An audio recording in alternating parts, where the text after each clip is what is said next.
Արի այս դիրքում մենք փորձենք գտնենք սպիտակներով հաղթանակը։ Հաղթանակ։ Ահա, 2 քայլից։ 44-օրյա պատերազմի մասնակից Դավիթ Զիրոյանը արևը ծագելուն պես արթուն է։ Ժամը 5-ից առցանց շախմատ է պարապում Միացյալ Նահանգներում ապրող հայ երեխաների հետ։ Հետո գալիս են Եվրոպայում ապրող աշակերտները։ Այս պահին Գերմանիայում բնակվող 8-ամյա Միքայելի հետ 2 քայլից շախ ու մատ անելու տարբերակ են քննարկում։ Գտի այն ֆիգուրը, Միք, որը որ անպաշտպան է։ Դե ասա լավ, որ գտել ես, ասա։ Հարազատներն ասում են, պատերազմի միջով անցած Դավիթին հենց շախմատն ու այս երեխաներն են օգնել կյանքը նորովի սկսել։ Ինքը Դավիթը շատ չի սիրում խոսել անցյալից, վիրավոր ոտքից։ Մտքերն այսօրվա մասին են, նախադասություններն ավարտվում են ժպիտով։ Մոտ 4 ամիս բուժումից հետո, քանի որ բուժումս երկար պետքա տևեր, շուտ զորացրվեցի ու դրանից հետո, որից հետո արդեն որպես ուսուցիչ հիմա այստեղ։ Նախկին ժամկետային զինծառայողը 1 տարում 15 աշակերտ է գտել աշխարհի տարբեր ծայրերում, դասատու առցանց կրթական հարթակի միջոցով։ Ինքն էլ դեռ ուսանող է ֆիզկուլտ ինստիտուտի շախմատի բաժնում է սովորում։ Ասում է դասատուն աշխատանքային լավ փորձ է, գումար վաստակելու հնարավորություն, բայց ամենից առավել երեխաների հետ շփումն է ոգևորում։ Երեխաներին իրանք է շատ չողոքնեն։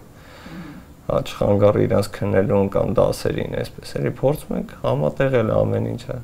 Դավիթի պես մոտ 300 հայաստանցի եւ արցախցի է արդեն միացել 3 տարի գոյություն ունեցող դասատու ծրագրին։ Սա մի հարթակ է, որտեղ հայ ուսուցիչները դասավանդում են օտար երկրում ապրողներին։ Արենկեր այստեղ ո՞րն է։ Դաշ։ Հայերեն, շախմատ, մաթեմատիկա, կիթառ, գրեթե ամեն ինչ, անգամ երաժշտական գործիք սովորելու հնարավորություն կա։ Չէի պատկերացնի, որ հնարավոր է սովորել դուդուկ նվագել on-line։ Արդեն երկար տարիներ Ամերիկայում բնակվող Սամվել Հովհաննիսյանը կրթական այս նախաձեռնությունը սկսել է իր 3 երեխաներով, պատմում էր։ Դժվար էր արտերկրում ապրող երեխաներին կապել հայրենիքի հետ։ Դժվար է դրսում ապրող երեխայի մեջ պահել հայկական ինքնությունը։ Հետո ես հասկացա, որ եթե մի բան ինձ պետք է, գոնե 1% մարդկանց էլ պետք է լինի, ինչու չսարքել այդպիսի զբաղմունքի պես էր։ Ինչու չսարքել այդպիսի դպրոց, որտեղ կարելի է որ Հայաստանի ուսուցիչները դասավանդեն դրսում ապրողներին, եւ Սփյուռքում ապրողը, դրսում ապրողը ունի կապ, կոնտակտ եւ լավ որակյալ կրթություն է ստանում եւ երջանիկ է, որտեղ տատիկ պապիկից շատ է տեսնում այդ դասատուին։ Ավելի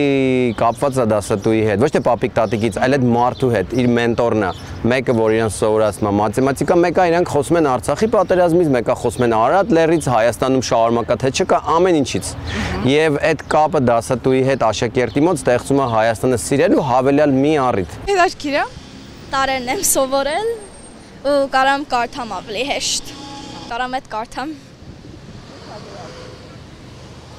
Deep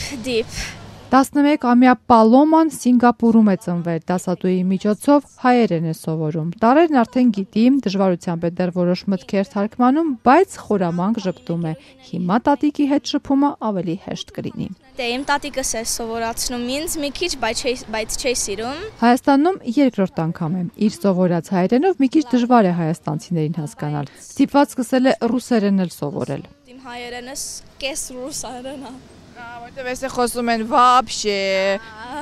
Մայկա։ Ամերիկա բնակ Սամվելի ընտանեկան նորամուծությունը արդեն բիզնես նախագիծ է, որը COVID տեսած աշխարհում քչերին է զարմացնում։ Հիմա մտածում են ընդլայնվելու մասին։ Ինչու ոչ Հայաստանն էլ կարող է, ինչպես օրինակ Թումոն կամ այլ կենտրոններ, մշակում են իրենց կրթական ծրագրերը եւ դա արտահանում են։ Այսպիսով մենք կարող ենք ստեղծել եւ ծրագրեր, որոնք կարտահանենք, եւ դասեր, որտեղ արդեն ստեղծում ենք։ Այսինքն մեծանալ, ստեղծել պրոֆեսիոնալ տրեյնինգ կենտրոն, որտեղ դժվար է լավ ուսուցիչներ անդադ գտնել, մի խոսքով անդադ խորանալ։ Սրանք դեռ մեծ նպատակներ են, ավելի փոքրը իրականացվեց օրերս։ Ամառային արձակուրդին Հայաստան ժամանած աշակերտները ի վերջո իրական կյանքում հանդիպեցին իրենց ուսուցիչներին։ Գիտես, ընկերները ամենաուժեղ մաթեմատիկայի դասատուն է Գյումրիից։ Օնլայն դասերին դեռ կվերադառնան, հիմա օֆլայն արձակուրդի ժամանակն է։